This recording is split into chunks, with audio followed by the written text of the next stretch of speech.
నియోజకవర్గం విజయవాడ రూరల్ మండలం ఎనికేపాడు గ్రామంలో ఎన్నికల ప్రచారం మొదలుపెట్టిన గన్నవరం ఎమ్మెల్యే వల్లభనేని వంశీమోహన్. గ్రామంలో తిరుగుతున్న ఎమ్మెల్యే వల్లభనేని వంశీమోహన్ కు ఎన్నికల ప్రచారంలో అనూహ్య స్పందన లభిస్తుంది. గన్నవరం నియోజకవర్గ ప్రజలు తనను ఆశీర్వదించడానికి సిద్ధంగా ఉన్నారని, పక్క నియోజకవర్గాల నుంచి వచ్చి మాటలు చెప్తే నమ్మే పరిస్థితిలో ప్రజలు లేరని ఎమ్మెల్యే వల్లభనేని వంశీమోహన్ అన్నారు. గన్నవరం నియోజకవర్గం విజయవాడ రూరల్ మండలం ఎనికేపాడు గ్రామంలో ఎమ్మెల్యే వల్లభనేని వంశీమోహన్ ఎన్నికల ప్రచారం ప్రారంభించారు. ఎన్నికల ప్రచారంలో వైసీపీ నాయకులు, కార్యకర్తలు భారీ సంఖ్యలో పాల్గొన్నారు. ముందుగా సర్వమత ప్రార్థనతో సర్వమత పెద్దలు, వైసీపీ నాయకులు ఎమ్మెల్యే వల్లభనేని వంశీమోహన్ను ఆశీర్వదించారు. అనంతరం ఆయన ప్రతి ఇంటికి వెళ్లి కరపత్రాలు పంపిణీ చేసి మీ మంచి మనసుతో మళ్లీ ఎమ్మెల్యేగా తనను ఆశీర్వదించాలని కోరారు. మచిలీపట్నం ఎంపీ అభ్యర్థి డాక్టర్ సింహాద్రి చంద్రశేఖరరావు ఎన్నికల ప్రచారంలో పాల్గొన్నారు. ఈ సందర్భంగా ఎమ్మెల్యే వల్లభనేని వంశీమోహన్ మాట్లాడుతూ గన్నవరం నియోజకవర్గంలో వైఎస్ఆర్ కాంగ్రెస్ పార్టీ జెండా ఎగరబోతుందని, 2 పార్టీల్లో పనిచేసిన అనుభవం ఉందని, ప్రజలకు మంచి చేసిన ప్రభుత్వం, సంక్షేమ పథకం ఇంటి వద్దకే అందించిన ప్రభుత్వం వైఎస్ఆర్ కాంగ్రెస్ పార్టీ ప్రభుత్వం అని, ఏ ముఖ్యమంత్రి చేయని విధంగా సీఎం జగన్మోహన్ రెడ్డి రాష్ట్ర అభివృద్ధి చేసి చూపించారని అన్నారు. ప్రతి పేదవాడు ఈరోజు సంతోషంగా ఉంటున్నాడంటే అది సీఎం జగన్మోహన్ రెడ్డి వల్లనేనని అన్నారు. గ్రామంలో ప్రచారంలో తిరుగుతున్నప్పుడు గ్రామ ప్రజలు ఎంతగానో ఆదరిస్తున్నారని, మళ్ళీ 3వసారి తనను గెలిపించేందుకు గన్నవరం నియోజకవర్గ ప్రజలు సిద్ధంగా ఉన్నారని అన్నారు. పక్క నియోజకవర్గం నుంచి వచ్చిన వారు ఎన్ని చెప్పినా గన్నవరం నియోజకవర్గ ప్రజలు నమ్మే పరిస్థితుల్లో లేరని, గన్నవరంలో వైఎస్ఆర్ కాంగ్రెస్ పార్టీ జెండా ఎగురుతుందని అన్నారు. ఎంపీ అభ్యర్థి సింహాద్రి చంద్రశేఖరరావు మాట్లాడుతూ సీఎం జగన్మోహన్ రెడ్డి ప్రవేశపెట్టిన అనేక సంక్షేమ కార్యక్రమాలు, వాటిని నెరవేర్చిన తీరు ఇప్పుడు వైఎస్ఆర్ కాంగ్రెస్ పార్టీని విజయ పదంలో నడిపిస్తుందని అన్నారు.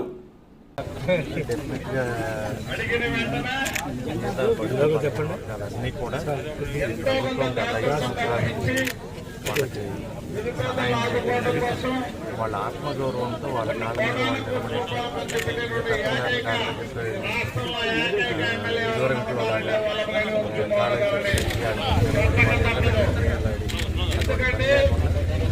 పేదవర్గాలన్నీ కూడా ఆత్మగౌరవంతో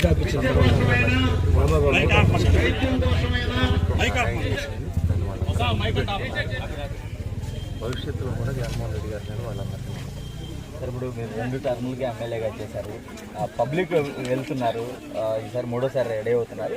పబ్లిక్ నుంచి వస్తున్న సాటిస్ఫాక్షన్స్, అలాగే ఎమ్మెల్యేగా మీకు ఎలాంటి సంతృప్తినిచ్చింది సార్? అంటే గడిచిన 5 ఏళ్లలో మీరు ఈ ప్రభుత్వంలో పనితీరును కూడా చూశారు.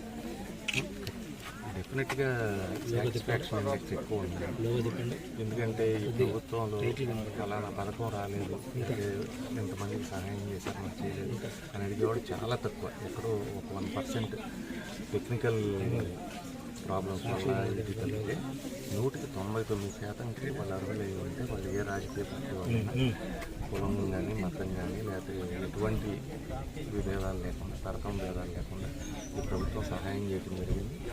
ఎక్కడ కూడా డిస్క్రిపెన్సీ లేదు, దాంట్లో ఎక్కడ ఇది కాబట్టి ఓవరాల్ సాటిస్ఫాక్షన్ చాలా బాగుంది. గతంలో మేము పనిచేసినప్పుడు ఏంటంటే ఒకరు చనిపోతే వాళ్ళకి ఇంకోటికి ఇవ్వటం, లేకపోతే ఒకరికి ఇవ్వాలంటే ఒకటి చనిపోవాలంటే ఇట్లా జరిగేది. ఇది ఇప్పుడు ఏమైనప్పటికీ కూడా ఆ ప్రభుత్వంలో కూడా పనిచేసి ఈ ప్రభుత్వంలో పనిచేసాక ఇది బెటర్ గవర్నమెంట్, బెస్ట్ గవర్నమెంట్ అని నేను డెఫినెట్గా చెప్పగలను. సార్, అంటే మిమ్మల్ని ఓడించడమే టార్గెట్గా టీడీపీ పెట్టుకుంది. అదే సమయంలో టీడీపీ, బీజేపీ, జనసేన కలిసి ఎన్నికలకు వస్తున్నాయి. ఎట్లా ఎదుర్కోబోతున్నారు మీరు? వాళ్ళు అందరూ ఓడించేది, ప్రజలు ఓడించాలి, నియోజకవర్గ ఓటర్లు ఓడించాలి. ఎవరో మా నియోజకవర్గానికి సంబంధం లేనండి వాళ్ళందరూ చెప్తే కాదు. ఉన్న ప్రజలు ఎవరికి ఓటేస్తే వాళ్ళు గెలుస్తారు.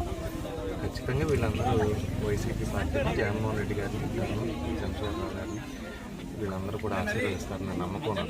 అంటే డిపాజిట్లు కూడా మీకు రానివ్వని ప్రత్యర్థులు సవాలు విసురుతున్న పరిస్థితి, దీన్ని ఎలా చూస్తారు సార్? చూద్దాం, ఏముంది కొత్త కదా వాళ్ళకి అందరికీ రాజకీయాలు 20 సంవత్సరాల నుంచి రాజకీయాల్లో ఉన్నాం. విజయవాడ పార్లమెంటుకి పోటీ చేశాను, ఇది 3వసారి అసెంబ్లీకి పోటీ చేశాను. కాబట్టి కొత్తగా వచ్చిన వాళ్ళు అట్లా మాట్లాడుతూ ఉంటారు, ఎలక్షన్ టెంపల్ ఎక్కడ న్యూస్లో ఉంటారు, వాళ్ళందరూ మాట్లాడుతూ ఉంటారు.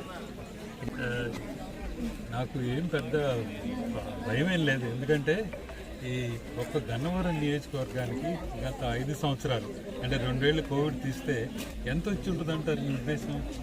అంటే సంక్షేమాల్లో 2,000 కోట్ల రూపాయలు గవర్నమెంట్ ఎవరితో సంబంధం లేకుండా బెనిఫిషియరీ ట్రాన్స్ఫర్స్ కానీ నాన్ బెనిఫిషియరీ ట్రాన్స్ఫర్స్ కానీ ఇచ్చారు. అంటే పేదవాడికి ప్రతి వాడికి అంతమందికి మనీ వచ్చింది డైరెక్ట్గా. మధ్యలో ఎవరిది ఎంప్లాయీస్ కానీ వీళ్ళ ద్వారా బాధ లేకుండా. మరి ప్రజలకి అంత జగన్మోహన్ రెడ్డి గారు చేసినప్పుడు వంశీ గారు ఇక్కడ 24 గంటలు అవైలబిలిటీ ఉన్నప్పుడు నేనేం భయపడాలి. సార్ అంటే ఇప్పుడు మీరు అన్ని నియోజకవర్గాలకి కూడా ఎన్నికల ప్రచారంలో పాల్గొంటున్నారు. ఎట్లా ఉంది సార్? అంటే పబ్లిక్ నుంచి వస్తున్న రెస్పాన్స్ అనేది ఎట్లా ఉంది? పబ్లిక్ నుంచి రెస్పాన్స్ బాగానే ఉంది. పబ్లిక్ నుంచి రెస్పాన్స్ చాలా బాగుంది. అంటే మెయిన్గా పేదలు, ఈ బలహీన వర్గాలు, దీంట్లో ఈ మిగతా అగ్రకులాల్లో ఉన్న పేదలు కూడా అందరూ అంటారు అగ్రకులాలు ఎగెనిస్ట్. నేను ఒప్పుకోను. అగ్రకులాల్లో ఉన్న పేదలు కూడా జగన్మోహన్ రెడ్డి సపోర్ట్.